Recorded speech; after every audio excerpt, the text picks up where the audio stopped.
Welcome to She Manifests Wealth Formula podcast. I'm Liene Uresina, a master of subconscious mind, entrepreneur, and a creator of best-rated course on manifestation, wealth formula.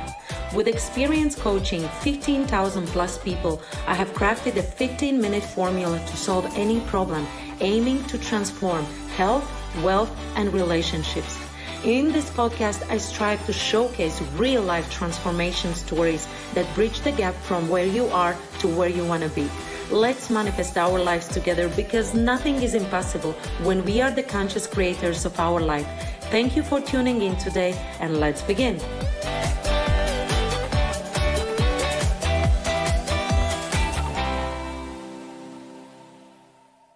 Hello, I'm Liene Uresina, and today I have incredibly special guest, Marisa Peer. She is world-class author. How many books have you written? 7 books. The creator of I'm Enough movement, right? The creator of Rapid Transformational Methodology as well in hypnosis, RTT methodology. And Marisa has changed my life, my friends' lives, my clients' lives. So I'm so honored to have you here. Welcome, Marisa. Thank you for inviting me. I'm honored too.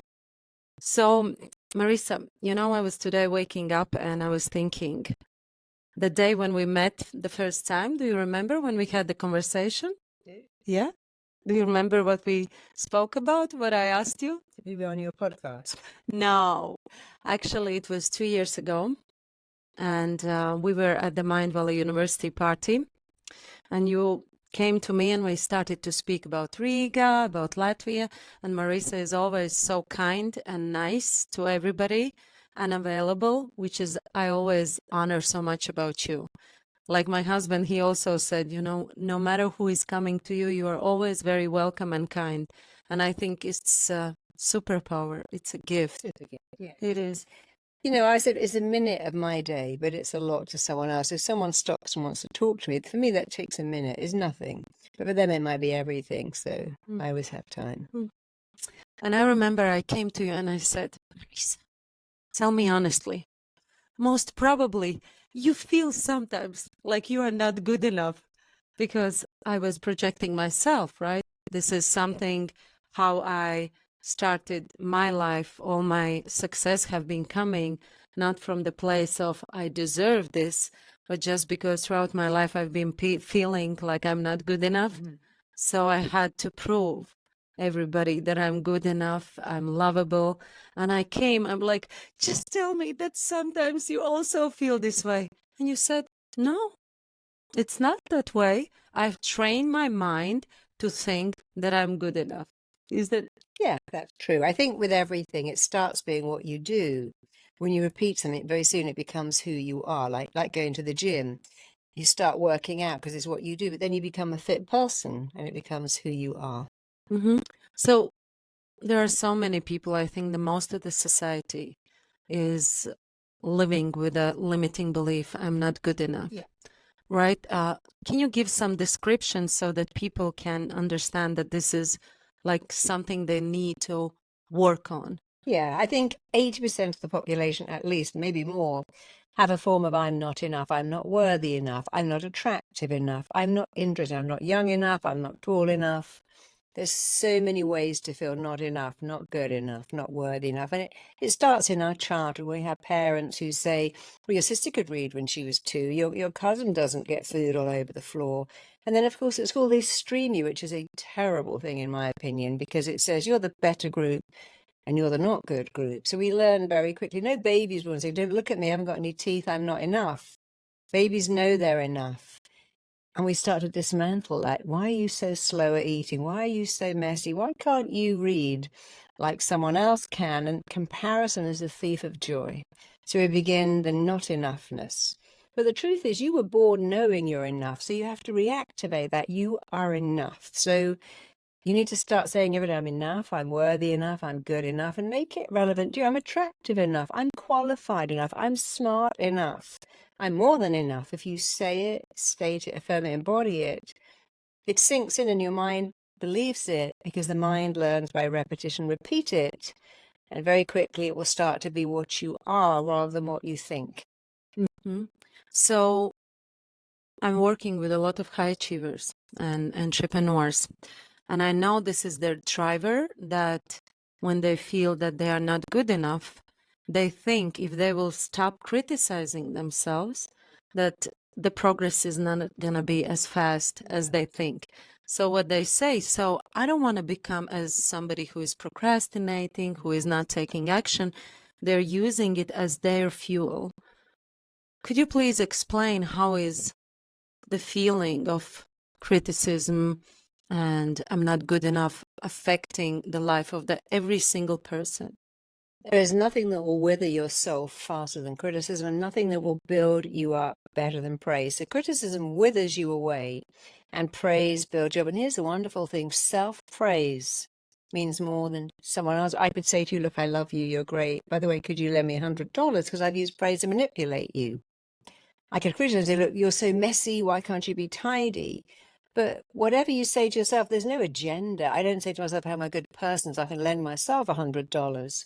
So if I say I'm a good person, I'm lovable. If you say, I might think, what do you want? Why are you saying that? What's your agenda? But when you say it yourself, I'm good, I'm lovable, I matter, I'm significant, the brain goes, well, you say that, it must be true. Unfortunately, when you say negative things, I'm useless, I'm an idiot, the brain says, well, you say that, it must be true. So you need to build your self-esteem, and nothing builds it like praise. So praise yourself every day. And not only when your self-esteem grow, what others think of you will grow too, because you're radiating out this sense of self-worth. I matter, I'm enough, I'm significant, I'm lovable, just the way I am. That's the fastest way to grow your self-esteem. Praise yourself a lot, make it specific. I'm a good person, I'm nice to my friends, I'm a patient, kind mother. I'm really caring at work. And while you're busy building up your self-esteem with praise, minimize, stop the criticism. Don't say I'm an idiot. Oh, I messed up. Just say I made a mistake. I'm allowed to make a mistake, because you are allowed to make a mistake, but you're not allowed to beat yourself up because you made a mistake. And mistakes help you grow. So the big trick is to stop the criticism and really start the praise. Increase the praise and diminish the criticism. And then if you do want to say something, say something. Instead of saying I'm an idiot, go, I'm just a silly Billy. That was a silly thing. You know how you say to your lover, you're such a silly boy. But it doesn't hurt, because it's sort of said in a funny way. So you can, if you want to say, just say, yeah, I made a mistake today. I was tired today. But don't go, I'm an idiot. I always mess things up. I've got rocks for brains. I'm so stupid. And imagine if you talk to your best friend the way you talk to yourself, they would be gone. Or the baby, right? Yeah. Your child. Yeah, you are. Your body is like a baby, depending on you to care about it. So be nice to yourself. Be kind. Praise yourself. Criticize others. Remember, people who criticize a lot always have the most criticism reserved for themselves. And they reflect out how dissatisfied they are, not with you, but with them. So don't criticize yourself, but also don't let in destructive. Constructive criticism is okay, but destructive, people who are doing that to you, it's not you, it's about them. They don't like themselves. They want to diminish you because they feel diminished, but you have a choice not to let that happen. And now you answered my question, because I asked you, how is it possible that you are always so nice and kind? It is because you are kind to yourself, right? So you have this light in you that you can shine bright to the people and share something that is in you, right? Yeah, when you look in the mirror, it really helps to say, I'm a good person. I can say, oh, I look a bit tired. I don't go, oh my God, I look awful. I go, I look tired today. I look dehydrated. I need to drink more water. I need to get more sleep. But I try really hard every day not to criticize myself. It's like when people say, oh, I hate my body. Look at my legs. They're so fat. Look at my stomach. It's so wobbly. It's like, your body is the most priceless, mind-boggling thing you'll ever own. You only have one. And if you could just laugh, the only body you've ever got, it would become more lovable to you every day. When you love it, you respect it. You don't eat donuts for breakfast because you love your body. So you got to start from loving it and reconnecting with your body, because that's how you win-win at being healthy and liking who you are. Yeah, exactly. And if you are praising yourself, like if you would praise any person, Like your child. yeah, like the child, then it's more motivated than Much more. through the criticism, right? I have another question. So most probably you have heard as well that people say affirmations don't work, right? And it's kind of the explanation is that you need to be in the certain state of mind, like theta brainwave state. So that's the best way in hypnosis. That's the best way when it soaks in and reprograms the limiting belief or the program that the person has. So what do you say about that? Can we reprogram the mind when we are at the conscious beta state where, we are running and we feel like I'm not feeling good, right? I'm stupid, maybe the person is saying, but can you, by changing the language, change this programming? Yeah. To reprogram the mind, you have to understand the mind. And there are some things about the mind to understand. The mind learns by repetition. Repetition is a skill. See, it's like nobody would go to the gym and say, I did the plank for an hour, or I haven't got a flat stomach. You have to repeat anything to get results. The mind only works in the present moment. Most people don't know that, and they go, next year it's going to work out. But the mind doesn't know what next year is. You have to say now. The mind responds to words that are vivid and descriptive, and it responds to pictures, and it likes to be excited. So although everything is better in hypnosis because you're dealing with a subconscious mind, every day you can program your mind by saying, I'm amazing, I'm confident, I'm smart, I'm committed, whatever it is. So make your statements in the present tense, repeat them a lot, and make them really exciting. See, an affirmation might say this every day, in everyone getting better and better. At what? Staying in bed all day, avoiding people. You can get better and better at bad things like stealing groceries or, getting time off work. So the mind wants something very, very descriptive. If you say, life's a walk in the park and the sun is always shining, that isn't true, especially if you live in Europe, it rains. So you've got to be descriptive. I have phenomenal coping skills, says something specific. Bring it on. I can cope with anything. But every day, and if I'm getting better and better, we don't know what you're better and better at. So you need to, I don't use affirmations. I like to say statements of truth. This is a true statement about me. I'm a good person. I have a phenomenal memory. I have an incredible, enviable immune system. I have a super fast I'm aging very slowly. I'm very loving to people. So I want to say something. The mind goes, oh, I see what you're saying here. And I can make that real. But every day and I'm getting better and better. My mind can't make that because it doesn't know what I'm talking about. So don't make wishy-washy, mushy, unclear affirmations. Make powerful, specific, relevant, up-to-date statements of truth. Until it becomes the truth, exactly. Because it's like getting back to ourselves. We are born, and I realized today, really, we are so unique. Every single person we have, like, there is no other person with your fingerprint, And there right? never will be, ever. And never will be. And even the twins babies, they are coming. Yeah. And they have a different fingerprint. Yeah, a different DNA. The God gives us life, and we start to criticize it. It's so sad. Okay, so you've been working with a lot of celebrities, with athletes, Olympic game players. What are the common traits or challenges why they are coming to you? Well, they too feel they're not enough. A lot of athletes work very hard to be the best, but it's hard work. And then they get to that level of, I can achieve it, but how long can I maintain that for? Same thing with being a movie star. You can get there, but can you maintain it? And then when you get there, sometimes it can be quite isolating. I see so many people who say, I can stand on screen and be this person, but I go home and I'm all alone. And people think my life is so great, but I'm actually very lonely because sometimes fame disconnects you.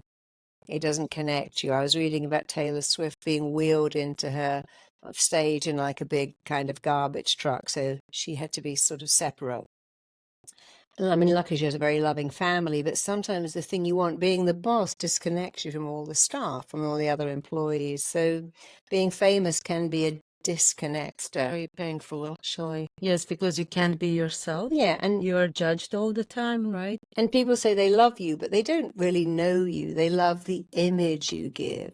So that can be hard too, because how can someone love you if they don't really? I mean, I know my husband loves me with all my flaws because he sees the real me and I love him. But that's a reassuring love. He knows me in my worst moments and he still loves me, and I love him in his not many worst moments, by the way. We don't have many, but we have some. But that's real love. You know, you've seen me at my worst. You've seen me sick. You've seen me ill. You've seen me having a bad day and you love me. But I think when someone says, I love you, they don't know you, you can't really let that in because they don't know you. Someone has to know you to love you. Need to keep up with that picture. Yeah. And like me, myself, I'm also well known in my country. And so many times there are so high expectations from you that you cannot make the wrong move or say something. Like sometimes we would go with my husband and speak. I'm like, be quiet, like because he's very loud because of his nationality and the culture. And I'm like, everybody's hearing us. He's saying, we are humans, we are real, we speak loud, we sometimes fight, we have an argument, even though we don't fight as much anymore. But it's just showing maybe an example. But it's so hard if you make a mistake, like all the celebrities, you know. In your life in the public. Many years ago, I saw a picture of Madonna, and she was pregnant. She had on a leopard skin top. They're going, oh, look at Madonna. That's so pathetic. You know, she's still wearing leopard skin when she's pregnant. Why can't she give that up? But imagine if she got out not looking good. They go, oh, look at her now. Now she's pregnant. She's not trying anymore. She's not attractive. So you can't win. If you look to the public eye for approval, and you should never read your critics. So a lot of my clients or famous say, no, I read all my reviews. Don't read the negative ones. Never read those. I was listening to Brené Brown, who I deeply admire. She gave an amazing talk on how someone said about her, less research, more Botox, and it really hurt her. Yes, I remember. She came back with the most amazing quote, and I love that, about if you've done all the research on it, then you can quit. Otherwise, I'm not interested in your opinion. But that can be hard when someone like her, who's so beautiful, gets criticized for what she looks like, because that's not always important to everybody. So you have to learn again. Don't let it in, whether you're in the public eye or not. Still, even if you're not, you still have your family who can be very critical, often without meaning to. Because, your family will say, oh, you're the joker, you're the one who's always late, you're the mean one. You have a label from your childhood that they continue to put on you when it's no longer appropriate. I've been in very hard moments when I'm rejected just because of making some mistake publicly. And it is a very dark place to be, because there is no bigger fear than being rejected and not being loved. Yeah. It's I think there's no bigger fear than that one. No, our greatest fear is to be rejected, because it wasn't long ago that rejection would kill you. If you watch something like Game of Thrones, you see, survival was linked to belonging to a big group. The bigger, the better. We lived in walled cities, we lived in tribes, and the truth was, if you belonged to a community, you would survive, and if they rejected you, you would die. So we used to practice banishment and casting out, marooning and isolating, and it killed us. And now it doesn't, but it still feels like it just might. So the feeling is the same. If you reject me, I'll die. And all those songs, I'll die if you leave me, I can't live without you. Drumming, right? So they're still telling us the same thing. You will die of rejection. And the truth is, you won't die of it anymore. You could live on your own in an apartment with 5 cats, or 102. Everything delivered by Amazon, and you could live a long life. But you have to remind yourself that you can't. Rejection not only does it not kill you, it can be the best thing that ever happened to you. It can be the spur that spurs you on. I know for me, I was never the favorite child, but that motivated me to have something called I'll Show You.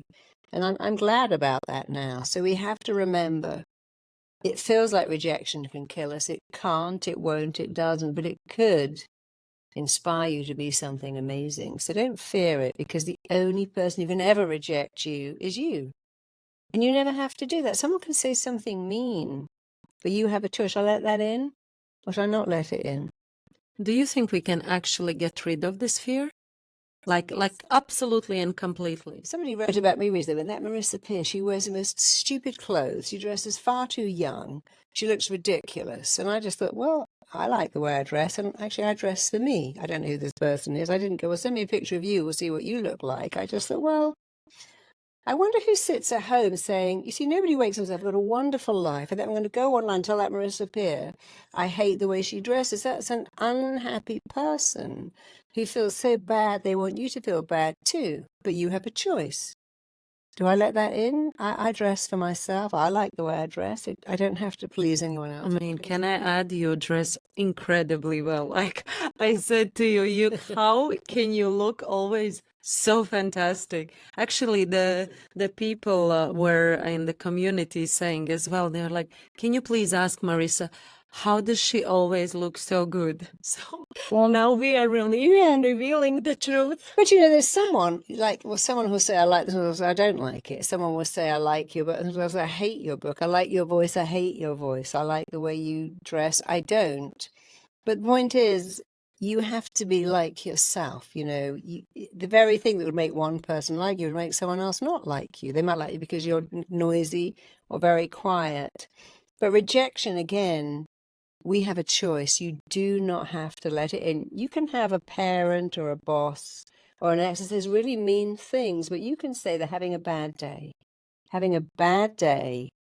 And not letting in rejection was something that changed my life, but it's a choice. Will I let it in? Am I going to keep reading these horrible reviews, going over the person that dumped me when I was 17, going over the failures? I can go, you know, that shaped me. And I don't have to let it in. It's a primal fear that if you reject me, it could kill me. But the truth is, it can't, and it won't. And some people say rejection was the best thing that ever. I'm so glad my first boyfriend dumped me. I'm so glad my first wife left me because, you know, I know someone very close to me who says, in fact, John Gray always says, I'm so glad my first wife was so horrible because I left her and found my second wife, Bonnie, who was an angel. So he reframed that. I'm so glad my teacher at school was mean to me because it lit a fire on him and said, I'll show you. So you can choose what rejection means to you. You can choose how you frame it. And I really recommend you reframe it. The only person who can reject you is you. And you never, ever, ever need to do that, ever. You know, Layla one time came home from the school, and she was really sad. And I asked Layla what happened. She said, children were mean to me. You know, my best friend was rejecting me, and she was saying some bad things about me. And I said, Layla, can I ask you a question? She said, yes. If I would hand you a poop, would you take it? She said, no. I said, okay, treat it the same way. If they are handing their poop from the mouth, I mean, the bad things that they say about you, you always have a choice whether you want to take it or no. Yeah. So I think this explains it all, right? Yeah, we've done an anti-bullying program for schools about that, about how not to let in criticism, to leave it with the person criticizing you. It's really all about them. And one of the best things to say to a critic is, did you know that critical people have the most criticism reserved for themselves? And you're just showing me how unhappy you are. What a shame. But I'm not letting that in. Do it as nicely as you can. But when critics know that they can't get you and that you've worked out what's it all about, same thing with bullies. They tend to leave you alone when they know that you're going to say, oh, you're an unhappy person. Can I help you out? You know, my daughter was being bullied at school many years ago because she started school right in the middle of the term, which is never great for kids. And she was a new girl. And this one girl was really mean to her. And I taught her to say, oh, you don't like yourself. You're an unhappy person. And she and the bully became great friends because she began to, you know, she could just, instead of being hurt, she said, oh, you're an unhappy person.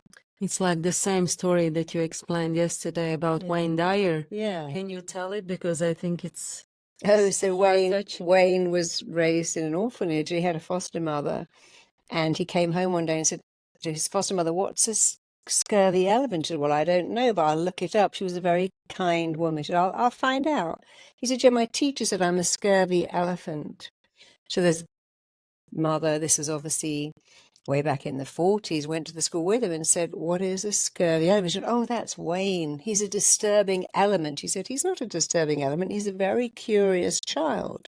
Don't ever call him a disturbing element," which he thinks is a scurvy elephant.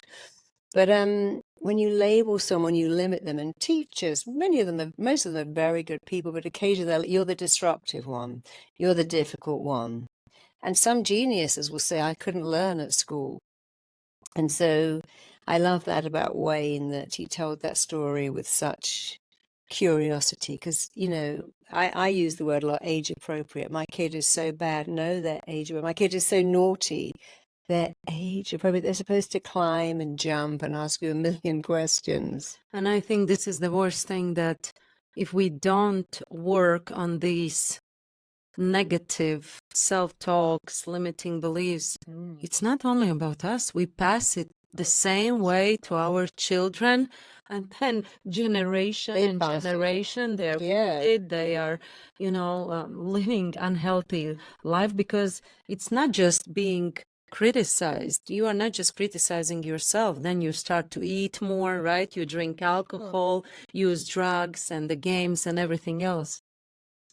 Here's what I call the emptiness inside. When we're a child, we have not many needs. We need to feel safe, loved, connected, and significant. And then as we get a bit older, we need to feel seen and heard and celebrated and have someone be proud of us. There's only 7 things. But the problem is that if those needs are not met as children, we grew up believing, well, they're never going to be met. This is never going to happen. Or I have to find someone to meet all these needs for me. And it's very easy to make children feel it's their fault. A child will look at the world and go, "My mummy's always shouting. I must make her unhappy. My daddy doesn't visit. I guess I'm not worthy of being visited." Because a child, being a dependent child, must idolize their parents.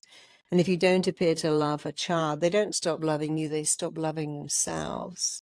So it's very important as a parent to do just a few things.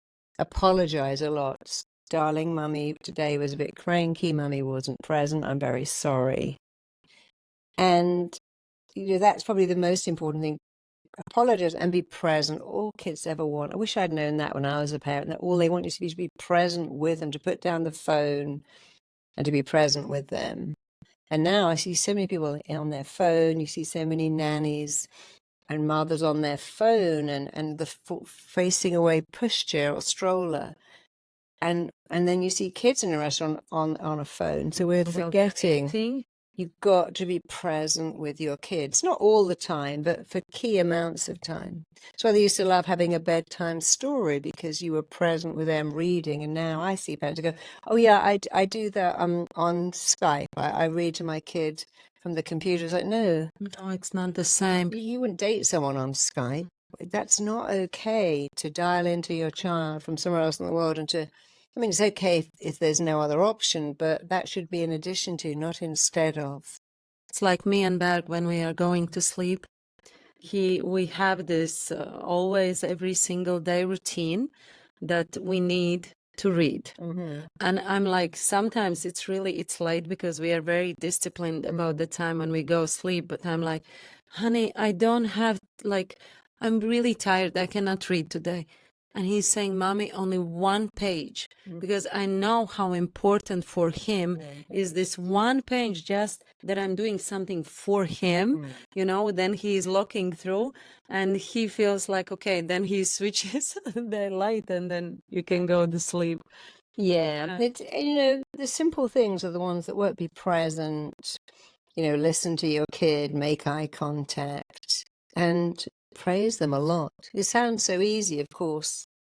We get tired and busy and stuff goes on and we forget. But if you do that most of the time, it doesn't matter if you don't do it all the time, as long as you go back to it most of the time. Well, when we say to our kids, "Berg, you're smart, you're handsome, you are talented," he says, "I know."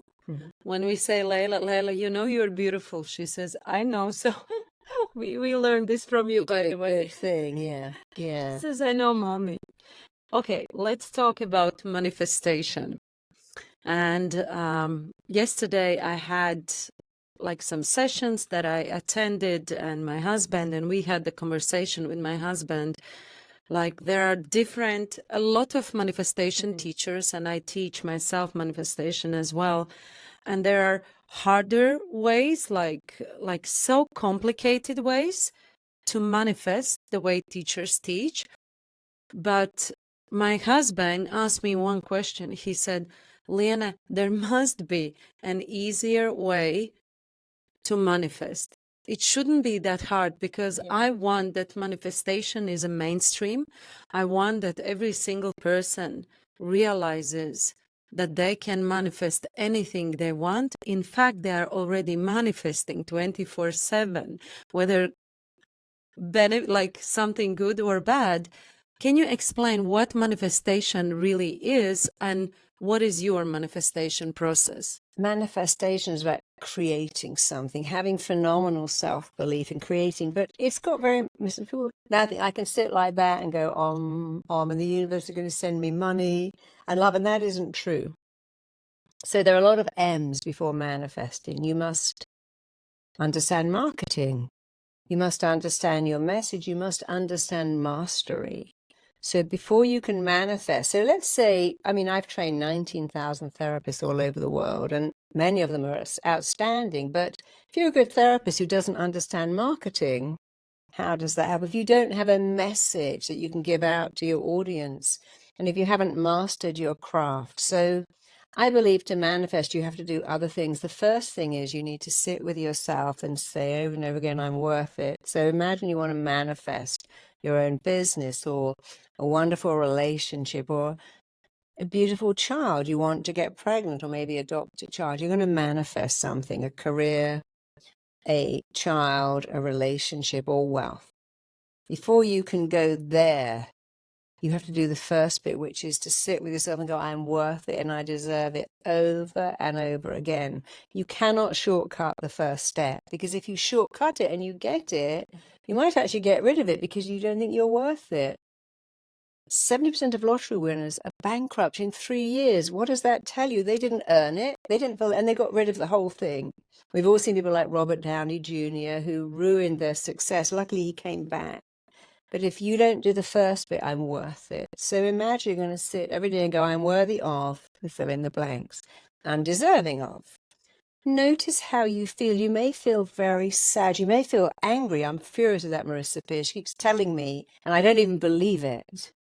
Or you may think it's just silly. But the thing is, what you're finding out is, I don't believe this. Therefore, do it more until you do. The mind learns by repetition. Say it, state it, affirm it, embody it over and over again. Eventually, Mum will go, here you go again with that worthy. It must be. Now it's going to sink in. So that's step one. And that is the most important. 80% of your success is this inside game of I'm worth it. It doesn't matter how hard you work physically. It's like a fly trying to get out of a window by hitting the glass. It's doing a lot of work. It's not going to get anywhere. So hard work is not enough. So step one, I'm worth it, I deserve it. Then you can go on to step two, which is, what is your gift? We've all got a gift. Find your gift. Take some time. What do you love? What did you love doing between the key age of 5 and 15? What were your joys?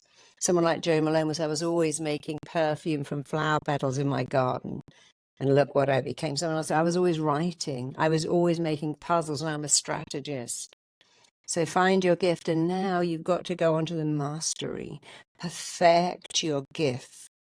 Learn how to be amazing. You might say, I've got a gift, but can you become the best coach, the best therapist, the best hairstylist, the best makeup artist, the best designer?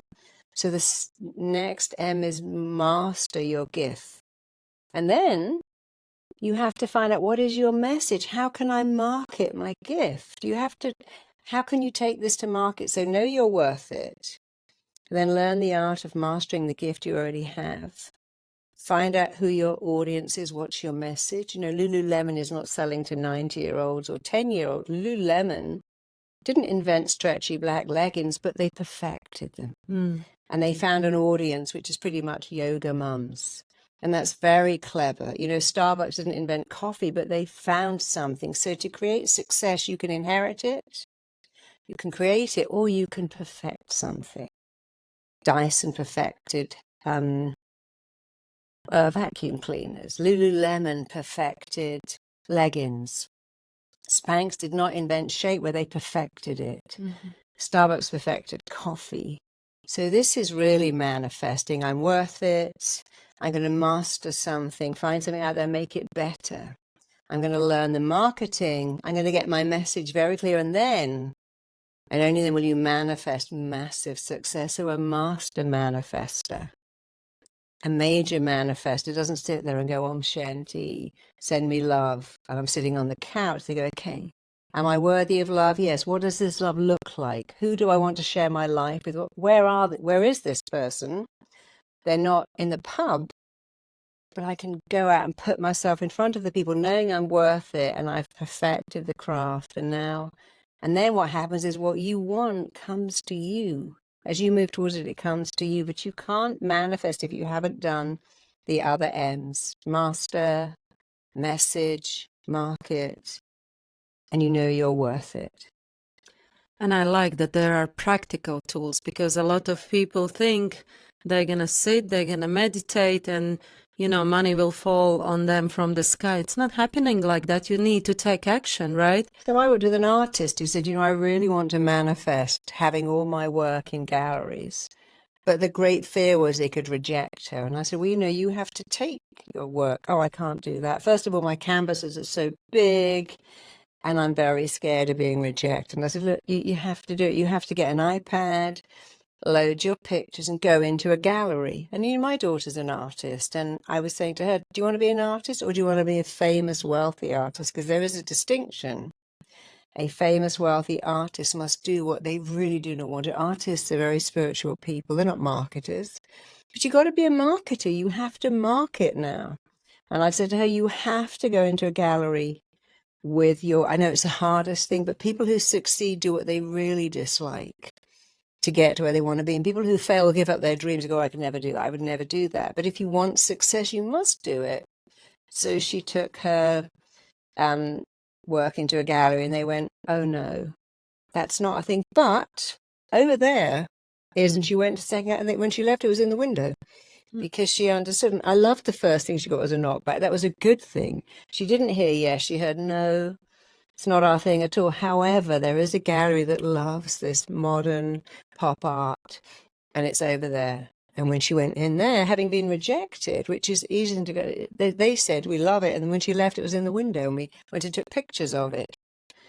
Because that's another thing about manifesting. It's not all yeses, you get no's, and you have to hear the no as no, not right now, not today, not for us. You have to see a delay as a denial, and you have to come back and keep going. And if you manifest, oh, I'm going to walk into a gallery, you're going to love my painting, they go, we don't love it at all.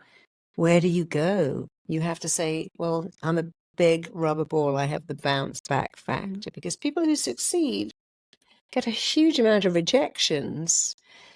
But it's how quickly you can come back. Success is not never failing. It's how quickly you get back up again.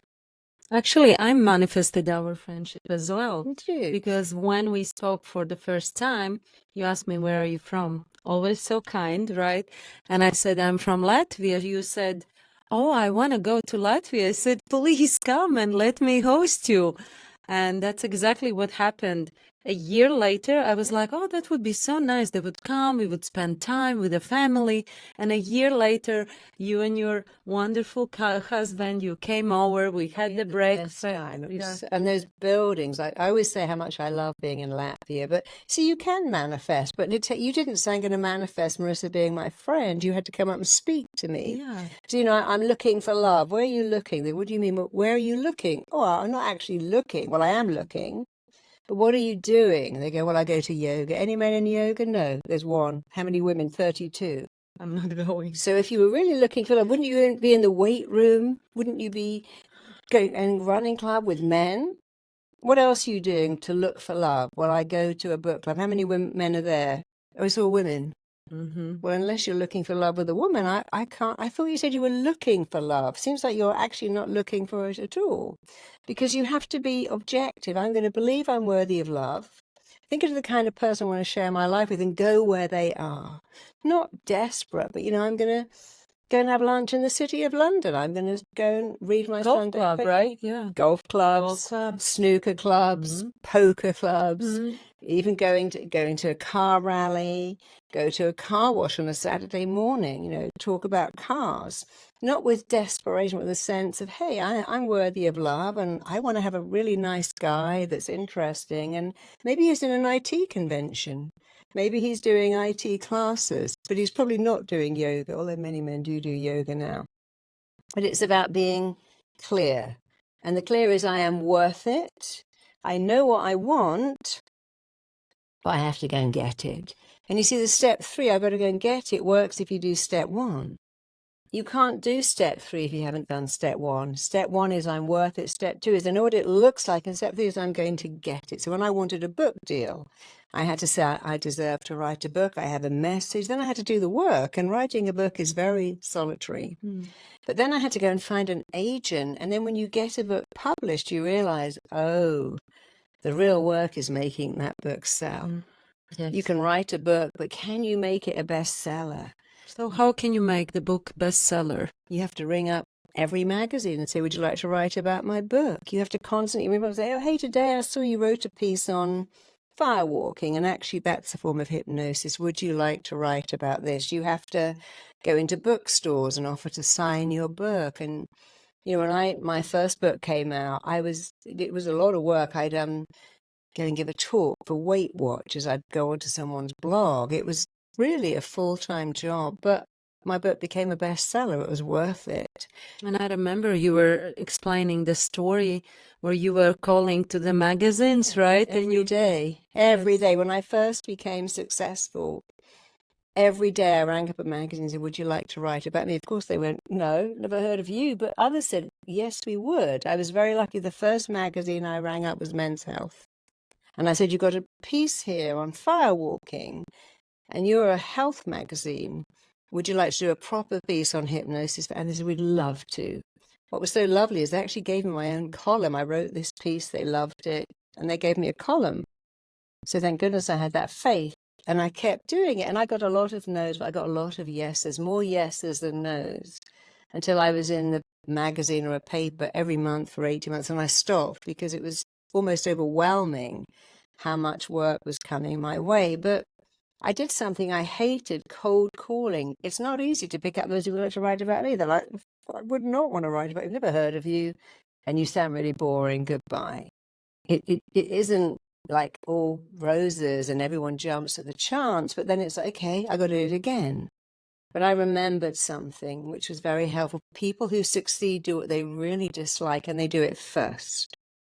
They take exams, they do what they don't want to do to get to where they want to go. And I thought, well, if there was a success club and I wanted to be in it, and the membership dues were this, you've got to do something you dislike every day on your way to success. Well, that was the price. That's the membership price. So I thought, I'm going to join that club. And this is the dues I have to pay. I got to do what I don't want to do. Like no one wakes up and says, I'm going to go to the Olympics. I got to, scrape the ice off my car and go training in the snow. But if you want to be an Olympic medalist, that's what you do. And many of my clients are very overweight. Well, so, I realized that. I thought, I don't want to put on my running shoes and run at 5 a.m., but I'm doing it. Because Marisa said, if you do what you dislike, you get to your goals quicker. Or we got to get away from, I should only do what I like. I don't want to do what I like. We have a whole generation of kids who go, I don't want to go to work. I want to do what I like. I want to work from home and just do the nice bits. And how much you're going to pay me, right? The first question. Like people call me also, Liene, you are so disciplined and you are a little bit crazy, because I wake up early, I meditate, I write, I go run. And only when I have taken care of myself, then I do the work for others. And then I always ask question, why it's so hard for other people to treat themselves so well so that they get closer to their goals. And I think when you are on the mission, when you're really on the purpose and you know what you want, like how come you're gonna find the reasons and excuses why not to do something. You know what I mean? Like for me, this is a driver. I know what I'm going after. I know what is my dream. And now to say, oh, I will not get up, I will just sleep all day, and it's not working like that. Do you think it's just my personality that I'm so committed, or this is Yes and no. First of all, the mind is a goal-seeking mechanism. The human brain is very motivated. Like when you say to your kids, if you get 20 stars, you can have a Barbie, or if you get 50 stars, you can have a dinner, or we're going to go to the cinema, or you can stay up late. So children love earning stars. My daughter would earn the stars to get this thing. When she got the thing, she wasn't interested in it. She actually liked the stars to earn it. And so the human brain loves reward. So imagine at school you work and then you have playtime. At home you do your homework and then you get an ice cream, or you have dinner and then you watch TV.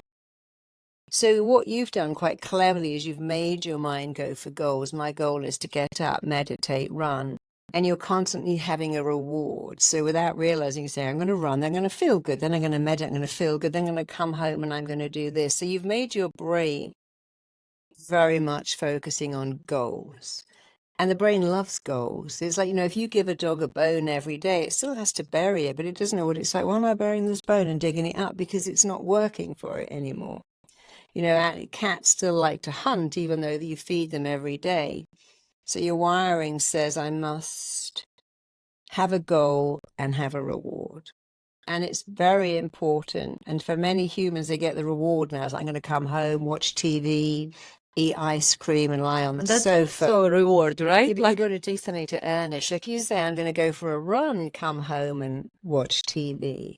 Or I'm going to do 100 emails and then have a delicious coffee and have some FaceTime with my friend. Or I'm going to make some difficult calls and then I'm going to have a delicious lunch. So if you make everything you're doing the reward for doing something, your brain starts to feel like a winner. But if you take the reward without doing the work, you become demotivated to ever do the work because you've just got the reward anyway. So everything should be, you need to say, I will have a little piece of chocolate today after I've done those things. And because I don't have it every day, I'm going to savor it. Or I will have a long bath today because I earned it. But try to say to your brain, I've earned that, or I'm going to earn that, or oh God, I've got all these emails. But if I do them, I can have a lovely coffee and I give myself 20 minutes of screen time looking at whatever I want to look at. Then you get your brain used to work, reward, work, reward.